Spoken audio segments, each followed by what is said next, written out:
시편 37편 23절에서 40절이 돼요. 너무 좀 길죠. 그래도 한번 좀 읽어봅시다. 시작. 선한 사람의 마음에 주께서 정하시나니 주께서 그의 길을 기뻐하시느니라.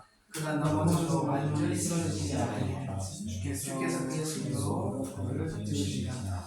내가 어려서부터 지금 늙기까지 의인이 버림받거나 그의 씨가 벌식함을 아직 보지 못하였으나 그가 항상 자비로우며 구워주나니 그의 씨가 복을 받는구나.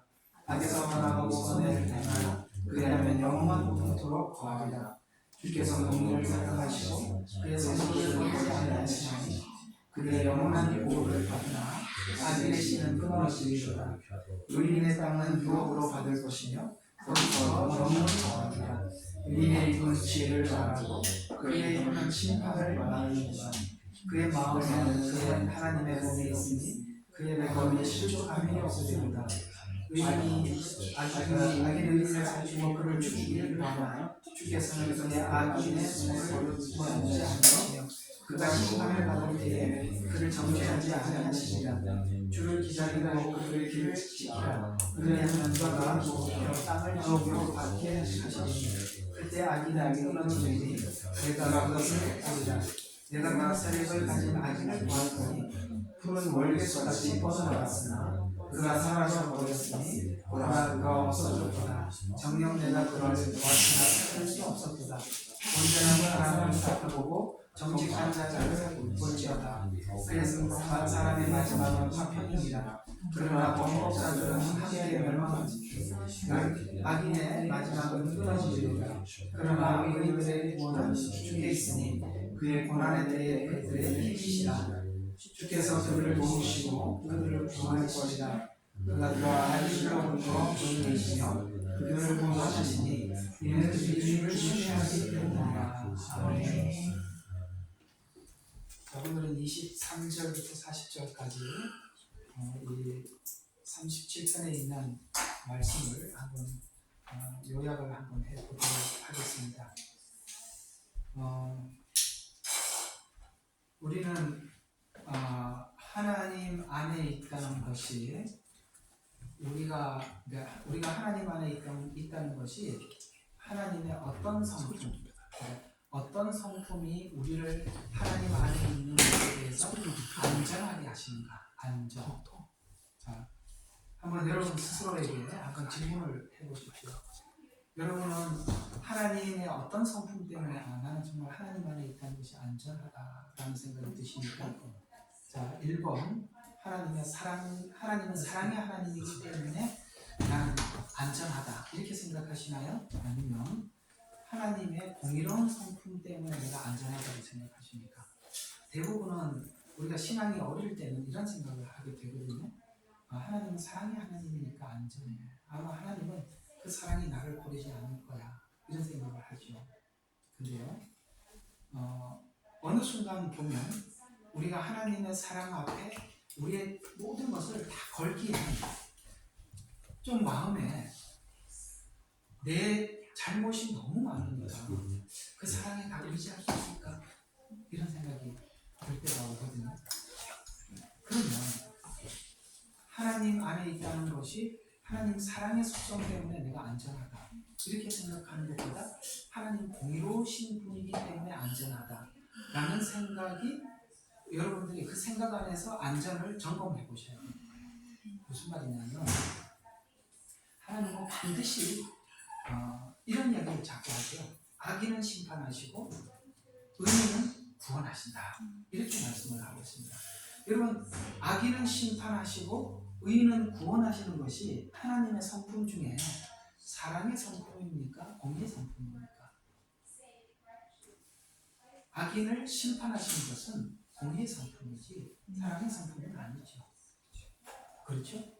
그러면 여러분들이 예수를 믿어서 의롭게 되었다라고 성경은 말씀하고 있어요. 그건 의롭게 되기까지는 하나님의 사랑이 우리를 의롭게 했지만 그 다음부터는 하나님께서 우리를 의롭게 하셨다는 것은 이렇게 하나님은 의롭다라고 선포했잖아요. 그 선포는 하나님의 사랑의 속성이 아니라 하나님의 공의의 속성으로 나와요.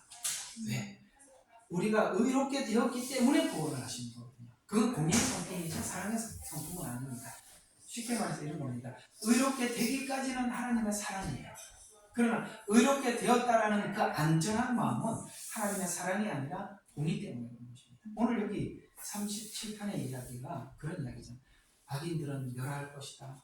악인들은 아예 보이지도 않게 만들겠다. 그러나 의인들은 하나님께서 구원하시겠다. 이런 말씀이 계속 연결되고 있지 않습니까? 이건 분명히 공의의 성품을 이야기하는 것이지 사랑의 성품을 얘기하는 것이 아닙니다. 그러니 우리가 지금도 하나님은 사랑의 하나님이기 때문에 나는 구원을 받았어 라는 그거 로마서 8장에서 그렇게 말했죠. 하나님의 사랑에서 누가 나를 끊으리요 하고 하나님의 사랑으로 확인을 했습니다. 그런데 이 사랑이 우리를 뭘 만들었냐면 의롭게 만든 거죠. 그렇죠. 그러니까 의롭게 된 이후는 하나님의 사랑의 속성이 적용되는 게 아니라 하나님의 공의의 속성이 적용이 되면서 우리가 안전함을 느끼는 겁니다. 만약에 계속 사랑에 의존한다면 이 사랑도 여러분들이 죄를 지었을 때 이 죄도 하나님의 그 사랑으로 나를 용서해 줄 수 있을까? 사랑이 어디까지일까? 자꾸 이런 생각이 들 수 있대요. 이해가 가요? 이걸 정리를 잘 하셔야 돼요. 사랑으로만 올인해서는 안 된다는 거예요. 아시겠어요? 우리를 공의롭게 하는 데까지는 하나님의 사랑이 총동원 됐지만 하나님이 그걸 믿는 순간 하나님은 의롭다라고 이렇게 칭해 주셨단 말이에요. 그 의는 오늘 영원한 그래서 의인들은 영원할 것이다 이렇게 말씀을 하고 그 약속을 우리가 믿는 거죠. 그래서 우리가 구원이라는 것은 하나님의 사랑의 모든 것을 의존하는 것이 아니라 하나님의 공의, 그 말씀의 공의에 우리 모든 것을 거는 것입니다. 그런 차원에서 우리가 시편에 있는 의와 악에 대한 하나님의 부분들을 보기 시작하면 이게 이 공의라는 것이 참 우리에게 안전한 거구나 라는 것을 이해하게 될 것입니다. 자, 그런 의미에서 오늘 23절부터 한번 보겠습니다. 자, 의인은 걸음을 정하시고 그의 길을 기뻐하는 자라 이렇게 말씀하셨다고 했어요. 자, 의인의 걸음을 정해놨대요. 왜 하나님은 의인의 길을 정해놓았을까? 우리는 정해놓은 길이 있답니다. 하나님의 백성들. 여러분 그런 생각 해보신 적 있으세요? 하나님의 사람들은 하나님께서 구원하시고 어떤 그 길을 정해놨어요. 예를 들어서 아브라함을 부르실 때 하나님이 목적지를 말해주었죠. 내가 너로 하여금 모든 민족이 너로 인해서 복을 받게 하고, 그렇죠? 너는 모든 열국의 아비, 그러니까 아브라함이라, 열국의 아비라 이렇게 칭해 주셨고, 그러니 네가 알아서 가라 이렇게 하지 않았죠. 그렇죠? 이게 정해놓고 네가 알아서 여기까지 와라 한 게 아니라 하나님은 그 걸음을 아브라함의 일대기를 보면 그 걸음을 정해놓으시고 잘못 갈 때도 그것을 아브라함이 깨우치고 돌아올 때까지 또 하나님이 돌이키시고 그래서 결국에는 아브라함이 볼 때는 그 순간순간은 모르겠지만 결국에는 끝에 가보면 하나님께서 아브라함의 생애를 인도하셨구나라는 것에 대해서 아브라함도 공감하고 우리는 아브라함 생애를 전체를 보았으니까 이해가 가죠. 야곱도 마찬가지 아닙니까? 그가 아버지 집을 떠나서 삼촌 집으로 갈 때 그 걸음이 정해져 있다고는 생각은 못하죠. 그러나 돌아와서 그가 쭉 봤을 때 하나님께서 그 걸음을 정해놨다. 그러면 오늘날 성도들에게도 그 길을 정해놓고 가시거든요. 그래서 의로운 자들, 거듭난 성도들은 하나님이 정한 길로 가는데, 그래서 의인들은 하나님이 정한 길을 구하고 찾고 그 길로 인도함을 받기 위해서 우리가 믿음이 점점 그쪽으로 들어가는 거죠. 그래서 정해놨다는 것이 어디서 나오느냐? 성경에 나옵니다. 우리가 이렇게 살아야 되는 거고 하나님 이 정해놓은 이야기를 하는 거잖아요. 그러니까 그 길을 우리가 살면서 실패하면서도 이 길을 구해야 되는구나 라는 걸 알게 되고, 그렇죠? 하나님이 정해놓은 길로 가면서도 이 길이 오라 이렇게 잘못해서도 이 길이 오라라고 배우게 되고 옳은 길로 가면서도 이게 맞아라고 정해놓은 길로 모두 다 이렇게 양무리들 중에서 일부가 빠져나가더라도 그들을 모아서 어떻게 합니까? 정한 길로 하나님 인도하시다는 것이죠. 이걸 우리 인생 속에 들어오셔서 씨름하는 겁니다. 야곱과 씨름하듯이 씨름해서 항복을 받아내죠. 어때요? 오늘 23절 공감하십니까? 오늘 23절 한번 다시 읽어봐요. 이 말을 하고 난 뒤에 이 23절을 읽어보면 와닿을 겁니다. 선한 사람의 걸음은 주께서 정하시니 주께서 그의 길을 기뻐하시느니라. 그래서 어떻게 합니까? 정해놨으니까 어떻게 됩니까? 24절 보니까 정한 길로 가지 못해 넘어지기는 하지만, 그죠? 왜? 우리 생각 자꾸 들어가서 그 길로 가지 못해서 넘어지기는 하지만 완전히 쓰러지지 않는 것은 그의 손으로 붙들고 계시기 때문이다. 누가 붙들었느냐가 중요하죠. 내가 붙들으면 놓치죠. 근데 하나님이 붙들고 계시니까 우리가 놓칠 수가 없는 거죠. 왜? 내가 놔도 그분이 붙잡고 있잖아요. 오케이? 네. 그렇지 않다. 우리가 놓으면 떠나가는 거다. 이렇게 주장하지 말고 성경에서 나와 있으니까 그분이 붙들고 있다고 하면 붙들고 있는 거예요. 나는 안 붙들은 것 같은데, 내가 붙들은 것 같은데, 내가 놓으면 다 놓는 것 같은데, 이건 당신 생각이고 성경은 붙들고 계신다고 하면 붙드는 거예요. 아시겠어요? 붙들고 있다고 분명히 말씀하고 있습니다. 그래서 우리가 이런 걸 많이 경험했죠. 여기 이야기잖아요. 넘어진 적이 있었죠. 근데 우리가 완전히 쓰러졌던가요? 아니, 이상하게 안 쓰러졌어요. 이게 분명히 나는 쓰러진 것 같은데 안 쓰러졌어요. 왜? 하나님 붙들고 이렇게 해주시죠. 자, 앞에는 뭐라고 이야기했어요? 붙들었다. 그 다음에 정해놨다, 붙들었다, 이렇게 말씀하고 있고, 또 그래서 살면서 하나님이 붙들어 주시는 것을 볼 때 의인들은 오늘 다윗이 지금 밧세바와 간음하고 난 뒤에 적은 시라고 했습니다. 그러니까 완전히 넘어졌었어요, 다윗이. 그런데 자기가 보니까 일어서서 또 그 길로 가고 있는 것을 보고, 하나님 나를 붙들어서 내가 넘어졌지만 영원히 넘어지지 않고 하나님 세우셨구나 라는 것을 보면서 지난날 과거를 회상해봐요. 지금 회상하면서 쓰는 시거든요. 그래서 이런 이야기를 하나 덧붙이고 있어요. 자, 25절에 보니까 내가 어려서부터 지금 늙기까지, 그러니까 인생의 총이죠. 늙기까지라고 하니까 이 시편도 늙어서 썼다는 얘기죠. 모든 경험을 끝내고 이렇게 되겠죠. 의인이 버림받거나 그의 씨가 벌식함을 받지 못했다, 이렇게 이야기를 하고 있습니다. 자, 이건 어떤 부분을 연상하면서 쓴 글이냐면, 다윗이 사울의 피해서 이게 도주 중에 제사장 아히멜렉에게 먹을 것을 구했어요. 얼마나 배가 고팠던지. 근데 먹을 것 중에서 그 진설병을 먹었던 이야기 아시죠? 예. 그래서 먹을 것을 구했고 나발에게 음식을 구했던 체험을 했었어요. 그걸 지금 말씀하고 있는 것입니다. 저는 이 마지막 때 이 말씀이 굉장히 우리에게 믿음으로 다가와야 한다고 생각합니다.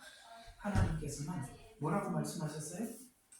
늙기까지 버림받거나 그의 씨가 걸식이 아니라 얻어먹거나, 이런 우리 흔히 말하는 거짓, 이렇게 생각하면 점점 이해가 갈 겁니다.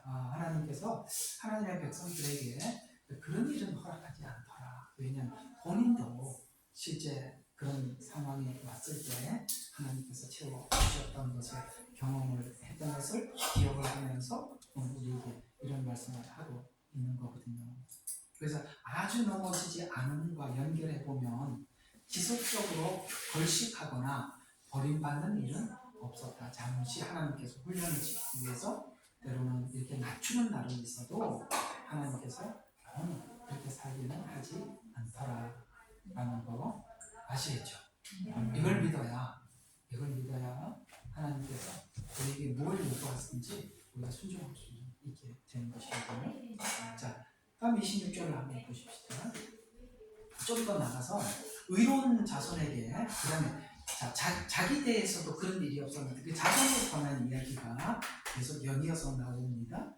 자, 그가 항상 자비로우며 그 다음에 구워주나니 그 다음에 그의 씨가 복을 받는 그의 씨는 이제 의인들의 약속한 자녀. 그래서 여러분 부모가 심어놓은 그 기도의 씨앗이나 부모가 자녀를 위해서 심어놓은 씨앗들은 후대가 하나님께서 그 대에서 갚아주지 못하더라도 다음 때에 하나님 반드시 갚아주십니다. 그건 주를 위해서 산 후손들이 아는 거예요. 성진아 그런 거 같아? 그렇죠? 정말 그렇습니다.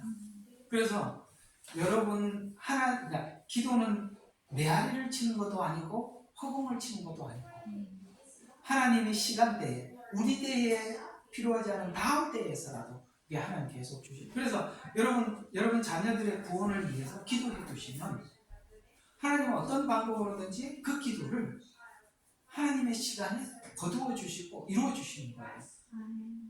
그러니 여러분 절대 낭망하지 마시고 하나님 앞에 계속 구해놓고 그래서 기도는 이런 말이 있어요. 해놓고 본 거예요.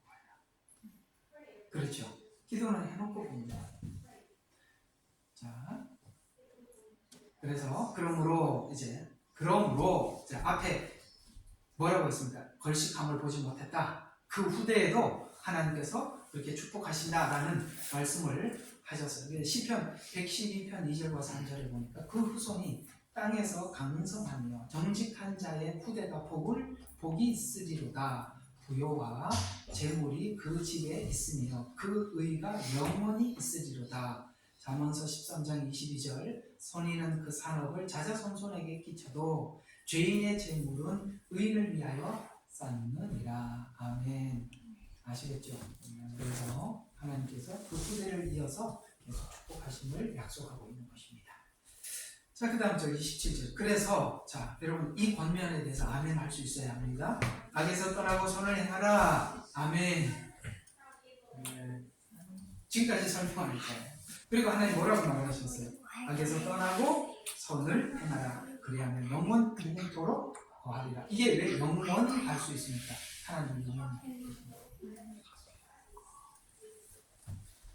그래서 떠나라는 소극적인 행하라는 앞에 이야기를 하면 이제 적극적으로 그러니까 떠나라라고 적극적으로 권면을 하고 있어요. 그래서 그 다음 28절 보니까 주께서는 공의를 사랑하시고 그의 성도를 버리지 아니하시나니 그들은 영원히 보호를 하거나 악인의 씨는 끊어지리. 아까는 이 씨와 앞의 씨를 비교하고 있죠. 25절을 보니까 뭐라고 이야기합니까? 내가 어렸을 때 그렇게까지 의인이 버림받거나 그의 씨가 벌식이라고 표현하고 있고 28절에는 뭐라고 이야기합니까?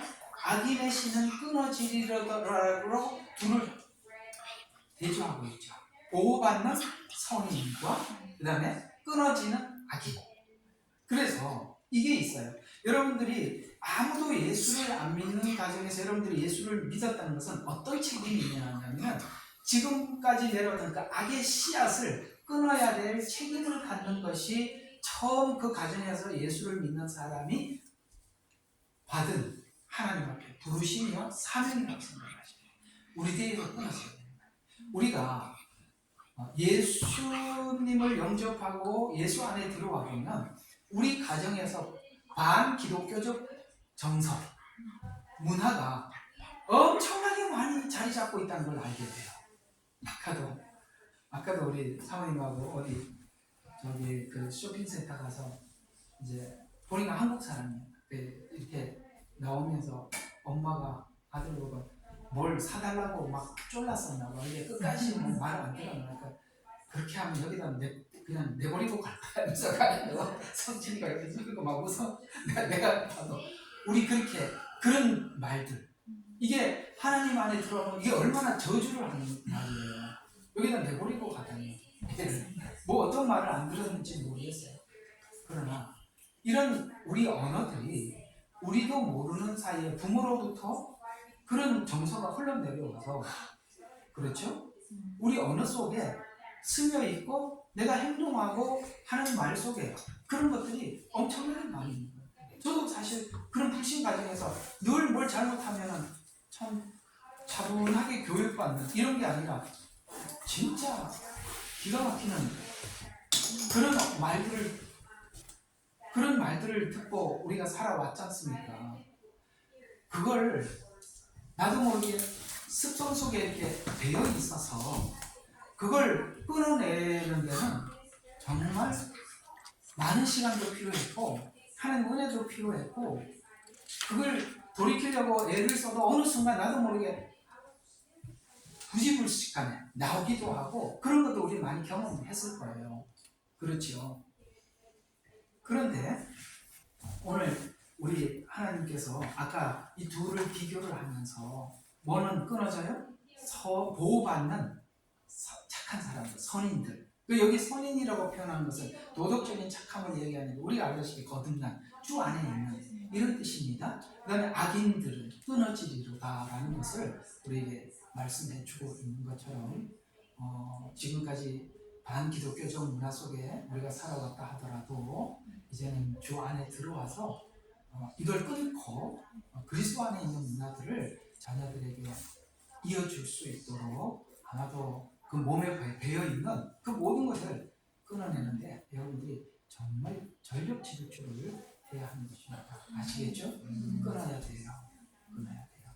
그래서 그런 것들이 우리에게는 굉장히 많이 있습니다. 어떤 가정에는 뭐 애들한테 많은 말할 수 없는 폭력으로 또 어떤 가정은 그 다음에 폭력적인 언어로 또 어떤 가정은 이게 또 이런 가정들이 있어요. 뭐 할아버지도 이혼을 하고 그 위에 할아버지도 이혼을 하고 이게 뭐 굉장히 사실은 그런 문화들은 사실 어떤 것들이 많이 자리 잡고 있냐면 이 음란한 영들이 자리를 잡고 있는 거거든요. 이해가 가요? 그런 것들이 막 자리를 잡고 있는 그런 것들이 타고 들어와 있다. 본인도 몰라요. 그게 그 가정 안에서 이렇게 뭐 가계의 저주 뭐 이런 얘기를 제가 하려고 하는 게 아니라 실제 우리는 그런 문화 속에서 주 안에 들어와 보니까 틀린 게 너무 많더라는 거예요. 이건 모두 완전히 100%내 체질을 개선하지 않으면 안 되더라는 거예요. 이해가 가죠? 네. 이제 예수님 안에 들어와서 우리가 많이 다루어지고 새로워지고 난 뒤에 저 예수 밖에 있는 사람들이 막 교회 안에 들어와서 하는 걸 얘기를 들어보고 이러면은 나도 잘했어야 돼. 내가 이만큼 바뀌었구나. 저 사람도 이걸 바꿔야 되는데 참 바꾸려면 이게 참 엄청난 은혜가 필요하고 하나님 앞에 그런 게 여러분 그런 거 많이 경험했죠. 네. 나는 일부 고쳐졌고 나 지금 나도 참 옛날에는 저 정도였구나. 그러면서 이제 어떤 생각을 하냐면 와 처음에 다른 사람들이 나를 봤을 때 얼마나 기가 막혔겠나 이런 생각이 들잖아요. 이런 부분들을 우리는 정말 피나는 노력을 해야 하고 그것을 우리가 해결을 해야 되는 것입니다. 왜? 악인은 끊어지리로다. 여러분 후대에 그 하나님으로부터 끊어진 후손들을 줄 겁니까? 그럴 수는 없잖아요. 우리가 우리 뒤에서 모든 것을 끊어내기 위해서 여러분과 저는 굉장한 노력을 해야 한다는 거 공감하시기를 부탁을 드리겠습니다. 29절 한번 볼까요? 자, 의인의 땅을 유업으로 받을 것이며 거기서 영원히 거하리라. 자, 그 다음에 하나님이 약속하는 것이 뭐냐면 의인은 땅을 유업으로 받을 것이고 그 다음에 거기서 영원히 거한답니다. 그러면 땅을 받는데 영원히 거하는 땅을 받는다는 것은 이 땅의 땅은 아니죠. 이 땅의 땅을 영원히 받는 건 아니잖아요. 이건 하나의 두 가지 의미로 우리가 생각해 볼 수가 있는데요. 하나는 자신의 삶의 지경과 영역이 넓어진다. 온유한 자는 땅을 기업으로 받는다. 라는 말씀이 오늘 이 말씀을 가지고 이렇게 또 신약의 팔복에 하는 예수님께서 인용한 그런 이야기이기도 합니다만 여러분 우리가 땅을 기업으로 받는다는 말에는 두 가지 의미가 있어요. 여러분 온유한 사람은 옆에 사람들이 많이 모여들어요. 맞죠? 온유한 사람은 사람들이 많이 모여듭니다. 모세가 이스라엘 백성들을 40년 동안 이끌었을 때 그가 그 리더십이 하나님이 주신 리더십이기도 하지만 그런 정말 온유했습니다. 그 백성들을 사랑했고 그 백성들에게 정말 온유했던 우리 모세를 알고 있지 않습니까? 또 하나는 땅을 영원히 받는다라는 말은 천년 왕국에 차지할 보호를 의미한다는 것입니다. 자, 맞죠? 그게 이 신약 성경에는 문화 비유로 연결됩니다. 여러분 문화 비유하고 달란트 비유를 보면 비슷하죠. 비슷해요. 한번 두 개를 비교해 보면 별 차이가 없어요. 근데 이제 왜 그러면 화폐로는 문화라는 화폐는 그 당시에 이방인들이 통용했던 화폐. 그래서 무게로 금이나 은을 달아서 그 무게로 환산하는 이방인들에게. 근데 이 달란트는 유대인들이 사용하는 그런 어떤 화폐. 뭐 예를 들어서 여기는 달러라고 이야기하고 한국은 원화라고 이야기하고 일본은 엔화라고 이야기하듯이 그렇게 좀 다른 것입니다. 그래서 누가복음 19장 1절과 10절에 보면은 이 문화 비유를 조금 여러분들에게 이해를 좀 할 필요가 있어요. 문화 비유를 보면 앞에 이 누가복음 19장 1절부터 10절까지는 삭개오 이야기가 나와요.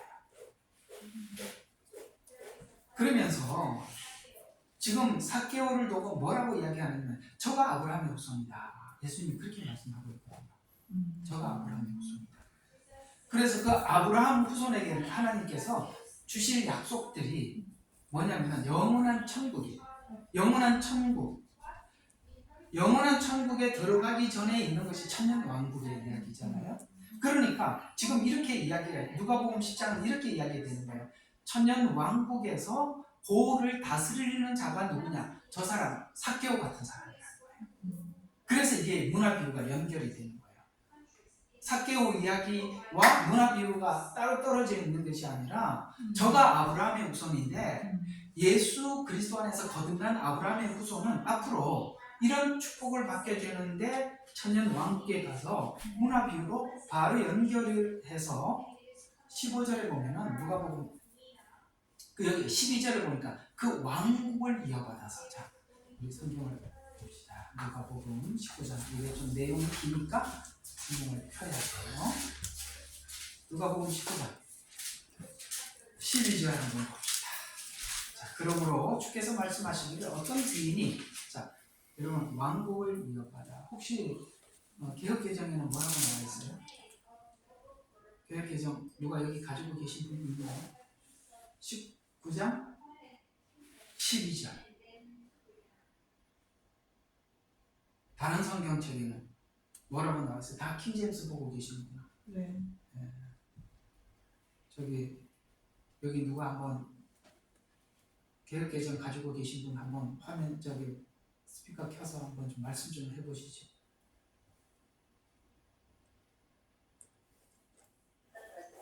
예, 12절입니다.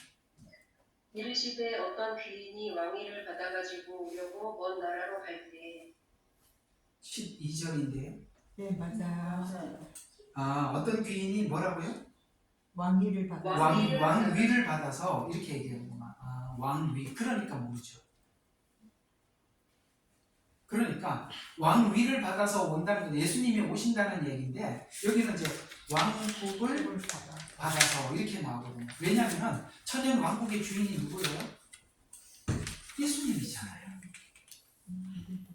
그렇잖아요. 왕위를 받아서 왕국. 그래서 이게 킹제임스 성경에는 정말 중요한 부분들은 천국을 설명할 때는 천국이라고 분명히 표현하고 있고요. 그 다음에 왕국을 표현할 때는 정확하게 천년 왕국이라고 이렇게 기록을 했는데 이게 번역하는 과정 속에서 이게 왕국 이야기들이 천국이라는 이야기로 다 이렇게 바꿈이 되는 바람에 이게 지금 천년 왕국의 복음이 사라져버린 거예요. 여기서 말하는 이 왕국은 여러분 천국과 만약에 이게 천국이 되면은 뭐가 문제가 되느냐면 여기 그 문화 비유를 보면 자 이렇게 나오잖아요. 15절은 각 사업자가 장사해서 얼마를 벌었는가라고 이제 줄여서 좀 말씀드리는 거예요. 16절에 보니까 한 문화를 가진 사람이 10문화를 남겼대요. 근데 달란트 비유는 어떻게 나왔어요? 5달란트가 5달란트 남기고 2달란트가 2달란트 남기고 이렇게 나와있죠. 그런데 여기는 한 문화로 10문화를 남겼대요. 다르죠? 네. 그게 좀 차이가 있어요. 그다음에 그래서 10문화를 남겨서 17절에 보니까 10보를 다스려라. 여러분 천국에도 다스리는 보울이 있나요? 천국에? 천국에 없습니다. 천년 왕국에 있어요. 아시겠습니까? 네. 그래서 이게 왕국 이야기가 나는 거예요. 아멘. 참 신기하죠. 이게 천년 왕국에 빠져버리면 그냥 하나님 나라, 그냥 천국 이렇게 해서 뭉뚱거리는 거예요. 크게 성경에 굉장히 오해가 되는 것 중에 저는 두 가지를 꼽고 정확하게 두 가지로 천년 왕국에 대한 해석이 들어가면 굉장히 많이 달라지고요. 또 하나는 성화와 칭의를 구분하면 엄청나게 많이 달라집니다. 성경은 전부 다 예수 믿고 예수 믿는 사람 천국, 안 믿는 사람 지옥 이렇게만 보면 성화 이야기도 그렇게 풀어요. 성화 이야기를 그렇게 풀면 아까도 이야기했지만 마태복음 24장은 전부 다 천국 갈 사람하고 지옥 갈 사람을 설명하게 되는데 어떻게 설명을 하게 되냐면 교회 밖에 있는 사람들은 열처녀 비유 중에서 기름을 준비 안 한 5처녀가 되고 교회 안에 있는 사람들은 기름이 준비되어 있는 5. 그래 나는 교회 다녀서 안심한다 이렇게 되는 거예요. 아시겠어요? 천국과 지옥, 지옥 갈 사람, 천국 갈 사람. 그러면은 교회가 자꾸 그렇게 얘기해. 지옥 갈 사람 저 밖에 있는 사람들이고, 천국 갈 사람 교회 안에 있는 사람들이고 이렇게 이야기하거든요. 신기하죠? 왜 그게 신기하냐면 보세요. 열천녀 비유를 보면 다 예수님이 오실 날을 기다렸다 이렇게 얘기해요. 여러분 저 바깥에 있는 불신자들 예수님 올 날을 기다립니까? 아니죠. 저 예수 안 믿는 사람들이 무슨 예수님 올 날을 기다립니까? 오는 줄도 모릅니다. 그래서 해석이 완전히 이상하게 되어버리는 것입니다. 두 가지 기억하세요. 천년 왕국을 알고 성경을 보면 이건 천년 왕국에 관한 이야기구나.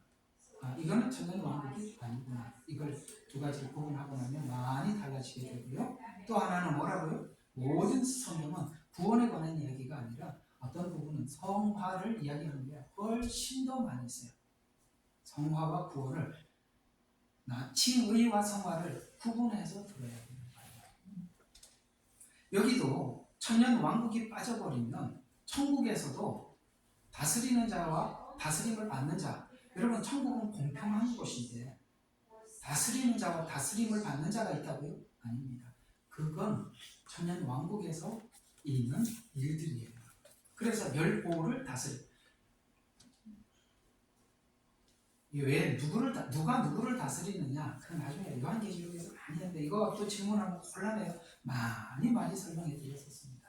18절. 그래서 한 문화로 5문화를 남긴 사람이 있었어요. 그래서 27절에 왕이 되어 통치하는 것을 원치 않는 내 원수들을 끌어내어 그 앞에서 죽이라. 이런 말씀이 여기 나중에 문화 비유를 할 때 요거는 좀 더 설명이 필요하니까 어쨌든 자 문화 비유는 핵심이 어디다? 천년 왕국에서 다스릴 자들을 말씀하고 있다. 자 여기서 그래서 오늘 다시 시편으로 가보세요. 시편 아까 읽었던 시편 37편 29절 보시면 자, 의인은 땅을 유업으로 받을 것이며 거기서 영원히 거하리라 라는 땅을 유업으로 받을 것이면은 천년왕국 거기서 영원히 왜요? 천년왕국에서 이어서 바로 우리는 거기서 거하는 자들은 전부 다 천국으로 같이 들어가잖아요. 그래서 상급은 천년왕국에서 받는 것이에요. 그래서 재림 후에 상급에 대한 이해가 있는가라고 오늘 이 문화 비유를 통해서 묻는 거예요. 그래서 끝에 보면 왕이 되어 통치하는 것을 원치 않는 내 원수들을 끌어내어 그 앞에서 죽이라. 아시겠어요? 통치. 이게 무슨 이야기입니까? 여러분 이런 이야기가 되는 겁니다. 왕이 되어서 통치되는 것을 원치 않는 사람이 누굴까요? 나는 예수님을 믿습니다라고 하면서도 재림을 믿지 않으면 천년 왕국도 믿지 않고 재림도 믿지 않겠지요. 그러니 그들은 문화 비유를 보면 자기가 하나님으로부터 받은 문화를 가지고 열심히 장사해서 남기려고 할까요, 안 할까요? 이런 사람들, 예를 들어서 이런 사람이 있다고 봅시다. 나는 천국은 가겠어. 그러나 상금은 필요 없어라는 것이 과연 온전한 믿음일까요? 그 얘기잖아요. 한번 문화비유 잘 보고 27절에 왜 이야기를 쏙 집어넣고 지나가요? 요거 안 읽고 싶은 이야기잖아요. 신기하죠? 예수 그리스도를 믿는다는 것은 내 죄를 대신하셔서 십자가에 죽으신 예수님도 믿지만 그 주님이 다시 오셔서 천년 왕국을 통치하시고 그 다음에 영원한 천국까지 믿는 게 그게 온전한 믿음이에요. 불신자들은 영원히 형벌받는 것도 믿는 것, 여기까지 믿는 게 온전한 믿음이에요. 나는 예수 믿고 상급은 상관없어 라는 말 속에는 뭐가 담겨 있겠어요? 혹시나 사실이면 믿겠습니다. 아니면 그냥 이대로 사는 것이 좋고요. 맞지요? 하나님이, 아니 우리도 그걸 찾아내는데 하나님이 그걸 그렇게 말하는 그 양치 같은 고백을 모르겠습니까? 27절 무서운 이야기죠? 왕이 되어 통치하는 것을 원치 않는 내 원수들을 끌어내어 그 앞에서 죽이라. 이 말이 무슨 말이겠습니까? 그래서 재림 후 상급에 대한 이해가 있는가? 라고 묻는 것입니다. 자, 그러면 그 뒤에 이어서 나오는 이야기가 어떤 한 사람 예를 들어서 이야기를 하고 있습니다. 이 19장이 재밌어요. 진짜 그리스도인이 누구다? 삭개오 같은 사람이다. 저가 아브라함의 후손이다. 아브라함에게 약속한 그 약속이 삭개오 같은 그런 자들에게 임한다. 그러면 삭개오는 어떻게 해서 문화 비유를 보듯이 여러분 삭개오나 마태나 이런 자들이 어떻게 사는가 아시죠? 자기들이 착취했던 거 다 해가지고 다 나누죠. 그렇죠? 회개에는 행함이 있는 거예요. 입으로만 하는 게 아니라 이 말이 말로만 저 바꿨어요. 지난날 삶을 다 전환했어요. 거짓말 하지 마라. 삭개오는 그렇지 않았다. 그가 받은 한 문화는 복음이에요. 그 복음을 받은 사람들은 장사하게 돼 있어요. 내 죄를 꺼내놓고 하나님의 의를 담고, 아시겠어요? 죄를 계속 버리는 거예요. 죄와 도덕성이 옛날에는 수준이 아주 낮았다 하더라도 이제는 하나님이 원하는 도덕성을 가지게 되어 있다 이 말이에요. 올라간다 이 말이에요. 네. 나는 원래 옛날에 이랬기 때문에 그거는 내가 접을 수 없어. 아니 그렇게 해야 되는 거예요. 그거 안 하면 아닌 거예요. 왜 야고보서가 나왔겠어요? 행함이 없는, 네가 믿음이 있다고 말한다고? 그럼 내가 행함으로 내 믿음을 보여줄게. 이해가 가요? 네, 그런 이야기지 않습니까? 그래서 삭개오도 당연히 그랬을 거예요. 누구처럼? 나귀 주인. 이 나귀 주인 이야기가 이 이야기 문화 비유 이어서 바로 등장하거든요. 그럼 나귀 주인이 어떻게 했었어요? 예수님께서 예루살렘에 들어가기 위해서 제자들에게 말했죠. 저기 나귀 새끼가 있으니까 주인한테 말해서 주가 쓰시겠다 하라 라고 가서 말을 하면 그 나귀를 줄 것이다 라고 했더니 그 나귀 주인에게 얘기했더니 어떻게 했습니까? 내 건데 이렇게 말 안 하고 어떻게 했습니까? 주가 쓰시겠다 하라. 아시겠어요? 그러니까 두 말 안 하고 줬어요. 삭개오는 나귀 주인 같은 명령을, 그런 하나님의 그 요구를 들었다면 삭개오는 어떻게 했겠어요? 내 건데 이렇게 했겠어요? 문화 비유가 무슨 뜻인지 알겠습니까? 예, 여기서뿐만 아니라 모든 곳에서 그렇게 했을 거예요. 19장이 거듭난 자들이 어떻게 사는 것인지를 간략하게 삭개오, 문화 비유, 그 다음에 그 나귀 새끼, 주인 비유를 이야기를 통해서 우리에게 설명을 잘 해주고 있는 것입니다. 그래서 여러분, 우리가 하나님 앞에 이런 훗날 주님이 다시 오셨을 때 이렇게 하실 것이라는 것을 믿는 자들이 진정으로 복음을 받은 자들이요, 진정한 믿음을 가진 자. 그래서 아까 다시 거꾸로 올라가서 한번 봐봐요. 거꾸로 27절, 아까 누가복음 19장 9장 27절 왕이 되어 통치하는 것을 원치 않는 내 원수들을 끌어내어 그 앞에서 죽이라는 말은 달란트 비유를 보면 슬퍼하며 이를 갈미 있으리라 라는 말과 같은 이야기들이에요. 여러분은 예수님을 믿습니까? 그러면 주님이 이 땅에 오셔서 천년 왕국에 다스릴 자로 통치할 자로 하나님 세우실 것을 믿나요? 그러면 우리가 어떻게 살아야 되는지 하나님께서 주님이 믿는 사람들의 길을 정해놨다고 말씀하고 있어요. 그리고 그 길로 들어온다고 하고 있고 하나님은 그 길로 안내하고 계세요. 그럼 우리는 이 사실 전체를 알고 있는 이상 우리가 하나님 앞에 뭘 구해야 되겠습니까? 하나님 앞에 들어오기를, 그 다음에 하나님께서 내 삶을 인도하시기를, 내가 하나님 앞에 모든 걸 맡기기를, 그 다음에 내가 원하는 것과 하나님이 원하는 것 사이에서 내 원하는 걸 내려놓고 하나님이 원하는 것으로 내 모든 체질을 바꾸기 위해서 몸부림치는 이런 일들이 없을 수 없는 거 아닌가요? 맞죠? 네, 그 이야기예요. 오늘 이 37편에 있는 말씀들은 이런 내용들을 함축해서 우리에게 말씀하고 있는 것입니다. 30절을 이어서 계속 보면 의인들의 입과 혀에서 나오는 말이 일치된 삶을 사는 데서 자유한다는 뜻이에요. 30절 한번 다 같이 봐요. 의인의 입은 지혜를 말하고 그의 혀는 심판을 말하는도다. 아멘. 이 말은 정리를 하면 일치된 삶, 말과 삶에 일치된 삶을 살아서 자유한다는 뜻이에요. 그래서 하나님의 공의로움과 같이 의인의 삶은 말과 행동이 일치하는 공의로운 삶을 산다. 말은 이렇게 하고 삶은 저렇게 살고 그러지 않는다. 31절을 보면 그의 마음은 그의 하나님의 법이, 그의 마음에는 그의 하나님의 법이 있으니 그의 걸음에 실족함이 없으리로다. 아멘. 법이 어디에 있어요? 밖에 있지 않고 마음에 있어요. 그래서 걸음이 실족하면 안 돼요.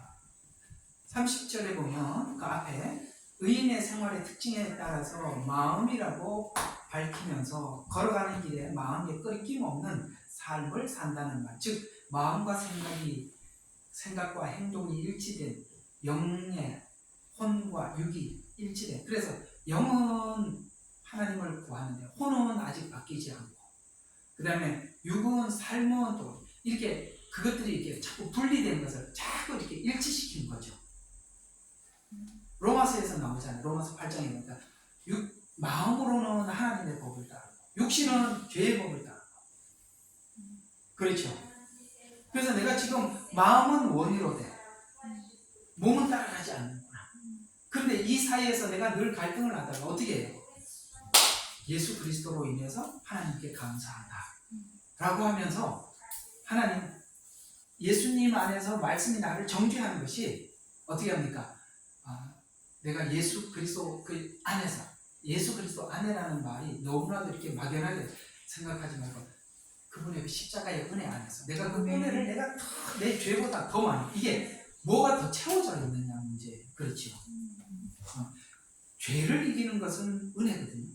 그러니까 은혜를 더 채워놓으면 이겨. 그렇죠?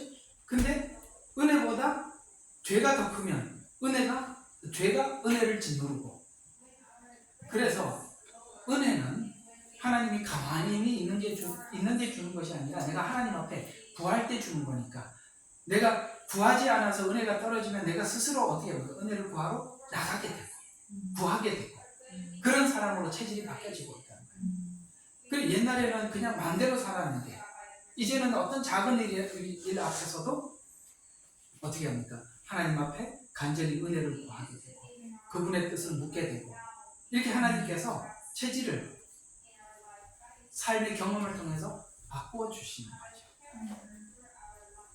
그래서 마음과 생각과 일치된, 영과 혼과 육이 하나 된 일치된 삶을 살기를 하나님 앞에 구하는 것입니다. 32절, 33절 악인이 그의 마음에는 32절 악인이 의인을 살피고 그를 죽이기를 구하나 주께서는 그를 악인의 손에서 버려두지 아니하시니 그가 심판을 받을 때 그를 정죄하지 아니하리라. 의인이 악인의 괴계로부터 보호받는 이유는 하나님 말씀을 따라 살기 때문이고, 그럴 때 하나님은 의인을 보호하시고 심판받을 때 정죄하지 않기 때문입니다. 여러분 있잖아요. 어차피 사람들과 악인들은 어떤 것이든지 정죄를 하게 돼요. 예를 들어서 저는 이게 예수 믿고 난 뒤에 이게 참 그랬었어요. 이게 그래도 우리가 예수님을 믿겠다라고 결심을 하고 이게 애들 때 학교 다닐 때 애들이 사고 많이 치고 그렇잖아요. 그런데 예수님을 믿겠다고 하고 예수님 믿으려고 몸부림치고 애를 쓰면 사람들이 그래도 쟤는 우리 때는 지금도 그렇겠지만 그래도 쟤는 그래도 안 불신자들이라 할지라도 그래도 바르게 살려고 애를 쓰느냐 라고 생각을 하는 부류잖아요. 그런데 이걸 아셔야 돼요. 그게 그렇지 않다는 것이, 예수님을 믿어도 사람들 그 믿는 것 때문에 또 정죄를 해야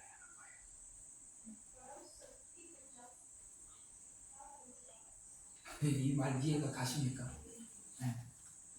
그게 전부가 아니죠. 그걸 가지고 또 어떻게 해야 되는지, 악인들은 무엇을 하더라도 아무리 선하고 바르게 하더라도 거기서 또 정죄거리를 찾아서 정죄를 하게 돼 있다 이 말이에요. 그러나 우리가 주님 앞에서 진정성을 가지고 주님 앞에서 바르게 살면 누가 정죄하는 정죄에 내가 함몰되지 않는다 이 말이에요. 이해가 가죠? 네. 하나님 앞에서 어떻다면 이라는 것이, 이게 잘못 사용되면 오만해지는 거예요. 거기서 많은 선별은 필요해요. 나는 하나님 앞에서 떳떳해 하면서 사람들인데 굉장히 불편한 사람들이 있다 이 말이에요. 그 말이 아니라는 거예요. 오만한 그런 이야기가 아니라 이 말이에요. 진짜 수준 있는 사람들은 정말 삶이 달라요. 아시겠어요? 나 하나님 앞에 꺼리낌 없어, 이게 전부가 아니라 이 말이에요. 그 꺼리낌 없음이 연약한 사람들도 세워줄 줄 아는 꺼리낌 없음이 되는 거예요. 그러려면 훨씬 더 많이 참아야 하고 할 말을 안 해야 되는 겁니다. 그래서 우리 정말 이걸 한번 생각해봐요. 잠언서에 보면 경우에 합당한 말은, 항상 그걸 알아야 돼요. 경우에 합당한 말을 찾아서 할 수 있어야 돼요. 말이 많은 게 잘못했을 때마다 탁탁 지적하는 게 잘하는 게 아니라, 그 말을 함축해서 그 상대방의 믿음도 고려해서 짧고 분명하게 명확한 말을 줄여서 정말 경우에 합당한 말을 만들어내는, 이게 우리 생활 속에 여러분 크게 도전을 받고 실제 그런 말들을 자꾸 만들어내려고 애를 써야 돼요.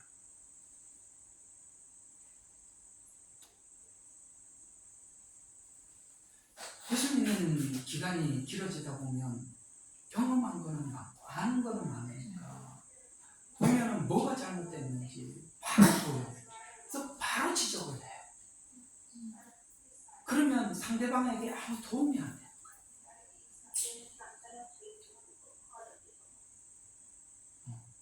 아무 상대방에게 도움이 안 되잖아요. 그러니 우리가 그런 모든 정황들을 짧게 함축해서 상대방에게 정확한 짧고 편한 이야기를 던질 줄 아는. 아멘. 정말 그걸 하셔야 돼. 그걸 하셔야 돼. 그래서 성경의 경우에 합당한 말은 아로새긴 금쟁반에. 여러분 금쟁반 얼마나 갑자요. 거기다 은서가를 올려놔요. 최고의 가치가 있단 말이에요. 말을 줄여야 돼요. 압축해서 경우에 합당한 말, 딱 맞는 말, 짧은 잠언과 같이 상대방의 신앙과 수준에 맞춰서 짧게 던져줄 때, 그것이 가장 가치가 있어요. 말을 실수를 많이 하시는 분들 보면은 말을 상대방 말을 끝까지 잘 못 들어요. 왜냐면은 딱 보이면은 자기 말이 툭툭 튀어나와요. 네. 그리고 공격적인 말들만 귀에 들려요. 사실은 그런 언어들 속에서 여러분들의 마음과 자존심이 얼마나 다스려지는지를 보는 거거든요. 그렇잖아요. 우리 말 속에 자기 자존심을 생각해서 하는 말들이 많았지, 진짜 상대방을 깊게 생각하고 위해서 하는 말들은 잘 없죠. 네. 이 뭐 얼굴들이 안 보이니 뭐 맞지요? 네, 맞지요. 나중에 맞다고 해주세요. 한 절만 더 합시다. 34절까지만 할게요. 자, 그러니 의인들아 라고 넘어갑니다. 자, 주를 뭐하라? 기다려라, 지키라. 그 두 가지 이야기 동그라미를 쳐주시면 좋겠습니다. 기다리고 지키라. 아멘. 이게 엄청 중요한 거라는 거 아시죠? 기다리는 거. 하나님께서 뭔가를 하실 때까지 기다려주는 거. 그 다음에 또 하나는 뭐 하라고요? 지키라. 그 길을 지키는 거. 주님은 길을 정해놨다 그랬죠. 그럼 우리가 그 길로 가지요. 그런데 하나님이 거기서 뭐 하라고요? 기다리래. 이런 게 있잖아요. 우리가 하나님이 정한 길로 잘 가고 있는데 하나님이 거기서 계속 웨이팅 하래. 답답해 죽겠죠. 아니 주님 가라는 거야 말하는 거야. 근데 주님 뭐라 그러냐, 계속 기도하면 거기서 기다리래. 아이고, 그럴 때 가끔씩 그러는데 왜 기다려야 되지? 계속 가야 되는 거 아닌가? 이런 생각이 들어서 괴로운데 이상하게 주님이 그 길에서 기다려요. 왜? 근데 한번 생각해봐요. 왜 그 길에서 기다려야 할까요? 숙제로 남겨놓을까요? 다음 주에 대답하기. 왜 그 길에서 기다려야 되지요? 거기서 체질을 바꿀 때까지 하나님께서 계속 하고 있는 겁니다. 체질은 한번 딱 은혜를 받고 은혜가 지나갔다고 바뀌어지지 않고요. 체질은 정말 긴 시간 있어야 바뀌어집니다. 보세요. 모세가 체질을 바꾸는데 몇 년 걸렸죠? 40년 걸렸어요. 진짜 체질이 완전히 바뀌어져가지고 떨기나무에서 불이 타는 걸 봤어요. 여러분, 떨기나무는요, 라이터불만 갖다 대도 그 완전히 사막에 얼마나 말라 있어요. 확 불이 붙는 거, 종이처럼, 종이보다 더 잘 붙는 거거든요. 여러분, 떨기나무가 불이 붙었는데 타지 않아. 이건요, 성령이 임한 그리스도인들을 이야기하는 거거든요. 떨기나무는 우리예요. 근데 성령님이 임했어요. 우리는 질그릇이에요. 그 안에 보배가 있죠. 깨지면 아무것도 없어야 되는데 보배가 다 보고, 불이 붙으면 다 없어져야 되는데 살아있어. 신기하죠. 그게 지금 모세가 그렇게 돼 있는 거. 달라졌어요. 그래서 불같은 모세가 불에 확 붙어 타버려야 돼. 40세 때 안 타고 있어요. 불렀어요. 모세야, 모세야. 그때 네가 내 백성에게 가라. 내 백성을 구해라. 이렇게 얘기했을 때 모세가 그때 뭐라고 얘기했죠? 내가 누구간데? 그러면 40세 때 모세를 불렀다면 모세야, 모세야, 네가 내 백성에게 가서 내 백성을 구해내라. 내 백성의 곤욕을 내가 보았고 들었다 라고 얘기했을 때 저 기다리고 있었어요. 저는 원래 태어날 때부터 요게베스부터 그런 이야기가 있어요. 하나님께서 일찍이 저를 선택했더구만요. 저는 주님이 모세야 내 백성에게 가라라고 할 때 기다리고 있었어요. 저는 애굽에서 훈련을 잘 받았습니다. 준비되었습니다. 저 말고 누가 가겠습니까? 이렇게 얘기했을 텐데 80세 때가 돼서 모세야 그랬더니 내가 누군데요? 여러분 자기가 누군지 잊어버렸어요. 여러분 하나님의 사람들은 자기가 누구인지를 하나님 안에서 다시 재발견해야 돼요. 예수 밖에서는 내가 누구간데 할 때 나 이렇게 꿈많은 나야. 나는 내 인생에 이런 꿈을 가지고 있어. 그런 나라고 봤지만은 주님 안에서 나는 진짜 과거에 가져 있던 나는 누구간데가 돼버리고 누구 사람들이 됐어요. 하나님의 종이 되어서 여러분 자기는 없어지고 뭘 가지고 사냐? 하나님의 지팡이를 가졌더라. 그러면 40세 때 모세는 자기가 자기를 가지고 있었어요.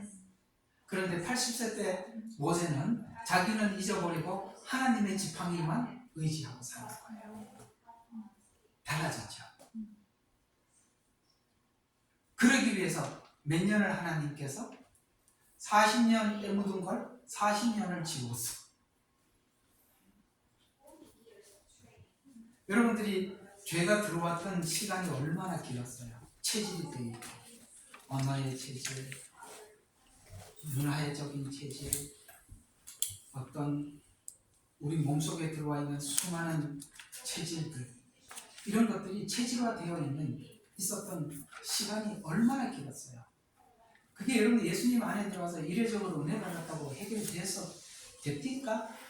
아니지요. 불쑥불쑥 나오죠. 오늘 여기서 거기서 그 길에서 뭐 하라고? 기다리라고요. 기다리라는 거야. 왜 그 자꾸 튀어나오려고 그러니까? 그런 게 툭툭 튀어나오려고 하고 옛날에 내 존재에 대해서 그래서 하나님께서 모세처럼 훈련시킨 게 최고 좋은 거예요. 누구인테 인정받을 사람이 하나도 없어요. 양떼들일 때 인정받아야 무슨 소용이 있겠어요? 양떼들 보고 야 내가 누군지 알아? 나 40년 동안 왕궁에서 훈련받은 나 모세야. 나 우리 옛날 간증해 줄까? 양떼들이 매래고 뭔 소리야 그래. 아무 누가 모세 이야기를 그래서 모세가 얘기할 데가 없어요. 그래서 하나님께서 여러분 있잖아요. 인정받고 싶은 욕구가 생기고 사람들한테 하고 싶은 말 참으셔야 돼요. 그래야 체질이 바뀐다고요. 힘들 때마다 사람들한테 풀어놓기 시작하면 이상하게 옛날 게 다시 들어와. 맞다 안 맞다? 맞아요. 맞잖아요. 왜 기다리라는 말을 했는지 아시겠습니까? 저 다 기다렸어야 하고 자꾸 튀어나오는데 더 기다리라니까요. 오늘은 여기까지입니다. 자, 오늘 이야기를 한번 정리 한번 해볼게요. 이런 그런 이야기들을 많이 했습니다만 하나님 오늘 앞에서는 소극적인 권면을 했어요. 근데 지금은 적극적으로 권면하고 있어요. 악인의 신은 끊어진다. 의인의 신은 영원하다. 아시겠어요? 그 둘을 이야기하고 걱정하지 마라. 하나님이 너를 붙잡고 있어서 그 길을 정해놓고 그 길에서 너를 인도하고 계시는데 인도하시는데 뭐 하라고 지금? 기다리라 라고 하니까 그러면 좀 기다려. 왜 그 시간이 필요하다고? 체질 우리가요 뭘 할 때는 몰라요. 주를 위해서 열심히 일을 하면 마취가 되는 거예요. 이상하죠? 주를 위해서 열심히 일을 하면 마취가 돼요. 어떤 부분이 마취가 되느냐면 자기 성화의 체질이 마취가 돼요. 이 일을 하는 것이 내가 성화됐다고 착각을 하는 거예요. 그래서 자꾸 뭔가를 하는 것으로 내 체질을 개선을 놓치는 거예요. 그래서 하나님이 일을 먼저 안 시키고 체질을 바꿔놓고 일을 시켜야 되기 때문에 기다림이 필요한 거예요. 근데 우리는 자꾸 뭘 일을 해서 하나님께 영광을 돌리려고 그러는데 아니요, 기다리라니까. 말하고 싶은 거 참고. 아시겠어요? 그냥 쭉 기다려. 체질이 바뀔 때까지.